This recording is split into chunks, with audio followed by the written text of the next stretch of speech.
E aí galera, beleza? Aqui quem fala com vocês é Guto Thomas trazendo outro vídeo de Unity 3D. Bom, esse vídeo já faz parte da série dos sistemas de Minecraft. Vai ser uma série bem pequena. A gente só vai estar aprendendo a controlar um personagem mais ou menos como é no Minecraft. E também a editar o terreno, que seria posicionar e remover cubos do cenário. Isso a gente vai estar aprendendo também. Isso vai ser na próxima aula. Nesse vídeo a gente vai estar criando o sistema de locomoção e o mouse look customizado, né? Então primeiro vamos fazer o setup aqui do nosso, que seria o personagem. Então eu vou criar um cubo que seria o chão. A princípio não vai ser uma série de pequenos cubos que a gente pode estar destruindo e construindo.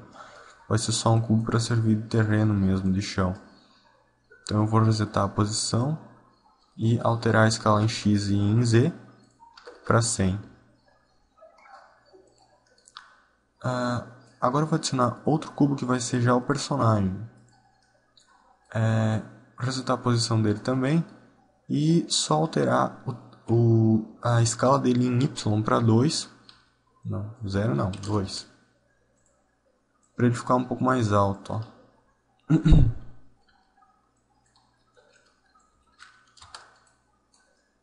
Um pouco mais alto. Bom, então a gente vai estar usando essa câmera aqui, que a gente tem a princípio na cena. Vou resetar a posição dela também. Mover ela para cima.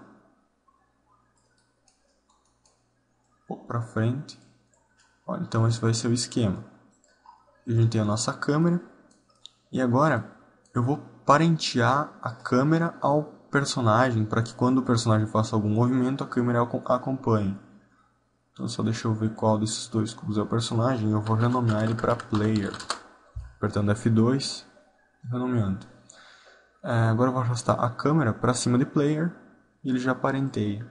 Então agora quando eu movo o meu Player, a câmera move junto. Então o Player vai fazer esse movimento aqui de rotação lateral. Ele vai rotacionar só na horizontal, né? Porque se ele rotacionasse também nessa direção aqui ia ser bem estranho. Então ele rotaciona na horizontal e a câmera faz um movimento na vertical. Então esses dois movimentos são coordenados ao mesmo tempo. Eles podem acontecer simultaneamente, porque a câmera, se ela fizer simultaneamente os movimentos de para cima e para baixo e para os lados, fica bem estranho, fica bugado. Bom, isso foi pelo modo que eu testei. Então fica bem estranho, é melhor fazer desse jeito aqui mesmo. Então vamos criar um novo script C#. Vou chamar ele de mouse look. Bom, então com o nosso mono develop aberto, eu vou criar um transform privado, private transform. O primeiro vai ser player e o segundo vai ser cam. Então, como eu já falei para vocês, vocês podem separar as variáveis por vírgula, sendo que as duas sejam do mesmo tipo, private transform. Então, vocês podem separar por vírgula e adicionar a próxima variável aqui. Na void start eu vou definir valores para player e para cam. Player nada mais é do que o nosso transform, já que esse script vai estar anexado ao cubo, então seria o transform desse cubo. Então a gente pode simplesmente escrever player igual a transform. Mas por motivos de performance, eu vou pegar um componente desse cubo que vai ser exatamente o transform. Então por motivo de performance que a gente pega um componente, ao invés de usar o transform.position, transform.rotation, que é um pouco mais lento. Para a câmera a gente vai fazer a mesma coisa. Vocês podem perceber, a câmera principal tem uma tag que é main camera. Então o ideal é vocês criarem uma tag principal só para essa câmera, que seria, por exemplo, câmera. Porque cada nova câmera que você adicionar na cena, ela vai ter a tag main camera. Então adicionem a tag camera só para essa câmera do player aqui. Então, cam vai ser igual a GameObject.getComponent, aliás, FindGameObject, o tag primeiro, a tag é câmera, e a gente vai pegar um componente desse GameObject, que vai ser o transform dessa câmera também. Então assim a gente tem uma performance um pouco mais otimizada para a utilização do transform. Então, eu vou criar também aqui uma função. Vou chamar ela de underline mouseLook, porque não pode ser o mesmo nome que a gente já tem para a nossa classe, né? E ela vai receber dois parâmetros, dois floats. Um vai ser orientação x e outro vai ser orientação y. Eu não sei se vocês lembram, mas a gente já trabalhou com essa variável que eu chamei de orientação, que ela pega o movimento do mouse, ela checa se há movimento no mouse para cima, para baixo e para os lados, né? Foi no vídeo de posicionamento de objetos em terrenos irregulares, na aula 12. Então na aula 12 a gente fez a utilização dessa variável orientação. Então na void update a gente vai criar um float, a gente vai chamar de orientação x, não tem problema de ser o mesmo nome aqui, o mesmo nome de variável, porque essa é uma variável local de parâmetro e essa aqui é uma variável local do update, então são funções diferentes. Então nosso float de orientação vai ser igual a input.getAxis e o eixo vai ser mouse x, já que a gente está trabalhando com a orientação x. E agora a gente vai já definir outro float, que vai ser orientação y, que vai ser igual a input.getAxis e mouse y. Então, como eu já falei na aula em que a gente usou essas variáveis, a orientação x com esse input.getAxis, ela vai detectar movimento no eixo x do mouse, que seria na horizontal. Então, quando a gente move o mouse para a esquerda, ele retorna um valor -1. Quando a gente move o mouse para a direita, ele retorna um valor de 1. E quando a gente não move o mouse no sentido horizontal, ele retorna 0. Já para a orientação y, quando a gente move o mouse para cima, ele retorna 1, para baixo -1 e sem movimento na vertical é 0. Então a gente vai estar usando esses valores 1 e -1 ou 0 para multiplicar pelo movimento do mouse no eixo que a gente quer. Então a gente não precisa criar mais de uma linha de código só para checar quando a gente move para a esquerda ou para a direita. Então só multiplicando por esses valores a gente já vai ter o efeito desejado.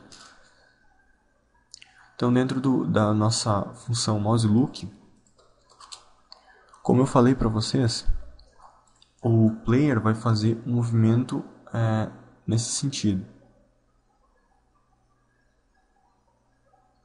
Então a gente vai detectar um movimento no eixo x para fazer um movimento horizontal. Então aqui a gente vai checar se orientação x for maior do que 0, a gente vai fazer um movimento na horizontal do nosso player. Então, como eu falei para vocês, a orientação x vai retornar 1, 0 ou -1. Então, se for 0, não tem lógica a gente executar o código, porque o mouse vai estar parado no sentido horizontal. Mas se retornar -1 ou 1, vai haver movimento do mouse no sentido horizontal e a gente precisa executar esse código. Então, a gente só chama esse if por questão de não precisar executar um código quando é desnecessário. Então, se houver um valor aceitável, a gente vai chamar o nosso transform player e Euler Angles. Euler Angles é um outro tipo de rotação também do player. Ele também controla a rotação. Eu prefiro usar Euler Angles do que Rotation, porque Rotation é um vetor, um quaternion, né, que admite 4 valores. E o vetor 3 é mais palpável, né? É um vetor 3 que admite x, y e z. Então a gente vai aumentar o valor de player.EulerAngles quando a orientação for maior do que 0. A gente vai aumentar ele em player.write, ou então vector3.write. Vector3.write na verdade a gente tem que fazer a rotação em vector3.up, perdão. Vector3.up admite os valores 0, 1 e 0. É um vetor 3 com esses valores aqui. Então, quando vocês moverem o player no sentido que a gente quer, vocês percebam ali no componente transform que é o valor de y que está alterando. Então, sendo que esse vetor toma os valores 0, 1 e 0, e ele só vai admitir movimentação em y. Então, é para isso que a gente usa o vector3.up. Multiplicamos por time.deltaTime para o movimento independer do frame rate do computador. Multiplicamos também pela orientação x, para a gente ter o sentido, né, esquerda ou direita. E multiplicamos por uma velocidade, rotação. Eu vou criar essa variável agora. Vai ser pública, vai ser um float, velocidade, rotação, e vou criar também velocidade, movimento, que a gente vai estar usando depois. Na void start eu vou definir alguns valores para a velocidade de rotação. Velocidade de rotação vai ser igual a 200 floats, e a velocidade de movimento vai ser igual a 10 floats. A rotação precisa de um valor maior do que movimento. Bom, então agora a gente já pode testar se esse código funciona da forma que ele está. A gente só precisa chamar a nossa função na update aqui. Então primeiro a gente vai checar se orientação x for diferente de 0, ou orientação y for diferente de 0, a gente vai chamar a nossa função mouseLook com os parâmetros orientação x e orientação y. Por que a gente faz esse checamento aqui também? Para ver se houve algum movimento tanto no eixo, tanto na horizontal, né, quanto na vertical. Então a gente primeiro vê se a orientação x, que é o movimento na horizontal, for diferente de 0, ou seja, se há alguma movimentação, ou se houver alguma movimentação na vertical, na orientação y, ele vai executar o código. Tanto faz se houver movimento na horizontal ou na vertical, ele vai executar. Então, se qualquer uma dessas checagens for verdadeira. Então, vamos salvar isso aqui, vamos procurar por algum erro. Não há nenhum erro. Então, vamos anexar o mouseLook ao player. Então, temos aqui já nossas duas variáveis. Vou dar play aqui e ver se eu percebo alguma... Olha só, ele até funciona, mas ele só movimenta para um lado. Não está movimentando para os dois. Então vamos ver o que tem de errado aqui. Bom, é óbvio que ele só está movimentando para direita, sendo que aqui eu coloquei orientação x tem que ser maior do que 0 para ver o movimento, e na verdade é apenas diferente de 0, então perdão. Vamos testar de novo. Agora a gente tem um movimento que a gente quer. Pode parecer redundante fazer essa checagem duas vezes, mas aqui eu estou fazendo a checagem de novo para ver qual rotação que eu vou aplicar, se é a rotação no player ou se é a rotação na câmera. Então, se a orientação x for diferente de 0, a gente vai movimentar o player, rotacionar o player, nesse caso. Porém, se for a orientação y for diferente de 0, a gente vai rotacionar cam.EulerAngles, a gente vai somar de algum vetor. Vamos pegar a câmera aqui e rotacionar ela no sentido que a gente quer, que é esse aqui. Então vocês podem ver que está rotacionando em x, lá no componente transform. O vetor que aceita movimento em x é o vector3.write. Ele tem como valores 1, 0 e 0. Então é o mesmo princípio do vector3.up, ele só deixa acontecer uma mudança de valor em um em um eixo. Nós vamos multiplicar por time.deltaTime, orientação y dessa vez e velocidade de rotação. Ok, agora vamos testar se a gente tem um mouse look mais interessante. Até temos, só um problema que está acontecendo é que a câmera está invertida, olha só. Quando a gente põe o mouse para cima, ela vai para baixo e vice-versa. Então, se a gente simplesmente, ao invés de aumentar o valor do ângulo a cada frame, se a gente diminuir, colocando um menos ao invés do mais, então ele vai decrescer o valor a cada frame e vai corrigir a inversão. Isso. Ou então vocês poderiam multiplicar inserir qualquer desses valores como sendo negativo, colocando um menos aqui na frente e deixando a somatória aqui. Não tem diferença, eu só prefiro fazer assim mesmo. Então agora a gente tem um mouse look customizado. Ele tem alguns bugs que a gente vai estar corrigindo depois, que é o excesso de rotação. Olha só, a gente pode rotacionar ele demais, tanto para cima quanto para baixo. Então a gente vai bloquear esse movimento depois. Bom, agora que eu já criei o meu mouse look, eu vou criar uma outra void, que vai ser a void movimento.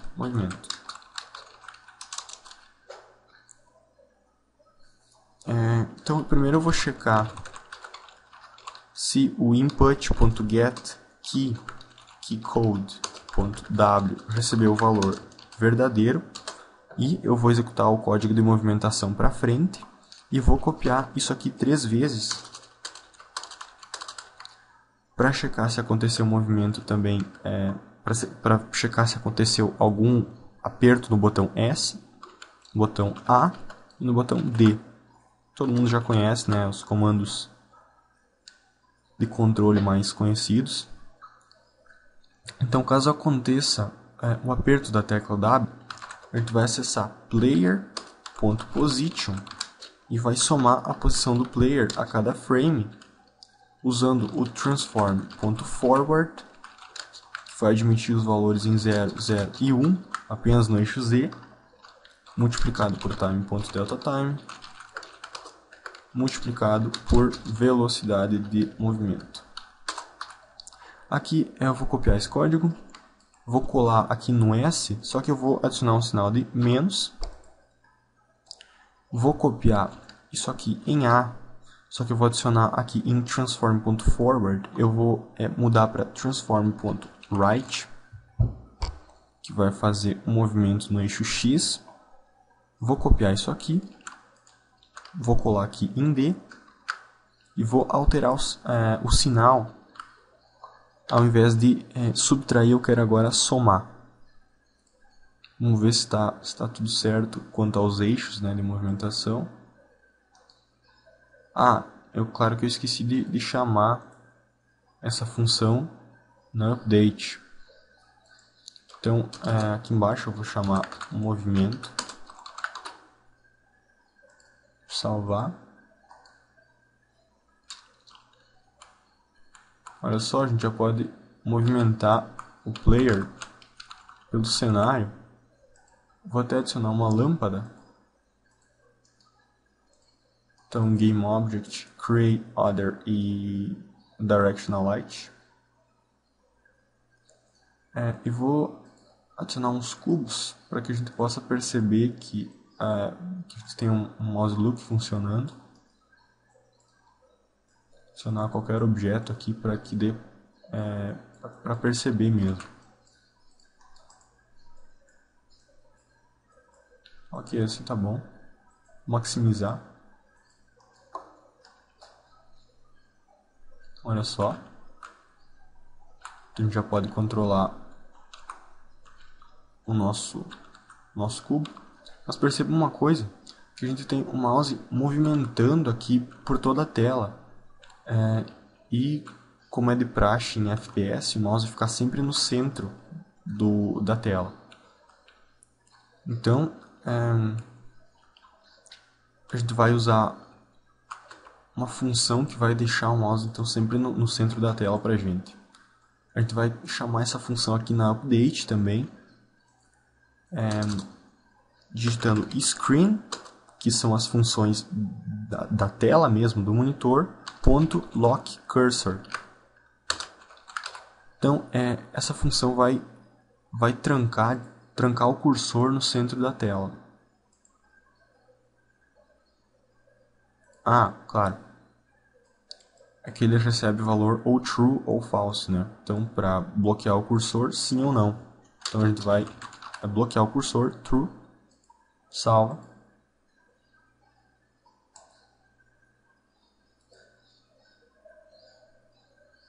Então, quando a gente bloqueia o cursor no centro da tela, ele também desaparece automaticamente, é uma coisa da função mesmo. Porém, agora fica mais fácil da gente adicionar, por exemplo, uma mira ou um ponto central que indique a direção da gente estar mirando, né? A gente vai adicionar isso depois. Então, a gente já tem o nosso mouse look perfeitamente funcional, só tendo esses problemas de rotação, rotacionadas demasiadamente, né? Eu só vou adicionar um rigid body para esse nosso player. Então, component physics.rigidBody. E em constraints eu posso congelar a rotação. E eu vou congelar a rotação no eixo Y, porque senão é provável que esse cubo caia em alguns lugares e fique todo louco. Então eu vou congelar a rotação nesse eixo. Bom, agora o que a gente pode fazer, que é uma coisa bem legal, a gente pode criar aqui em Project um novo prefab, create prefab, chamar ele, por exemplo, de player,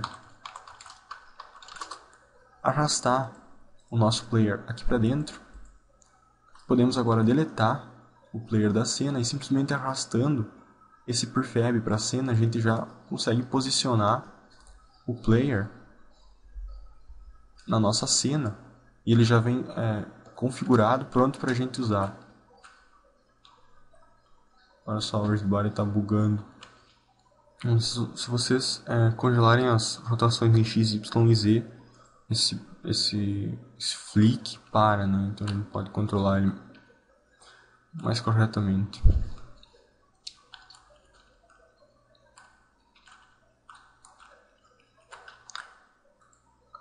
Bom, para essa aula é isso. Espero que vocês tenham gostado. Então no próximo vídeo a gente corrige alguns probleminhas. Por exemplo, essa rotação da câmera é excessiva.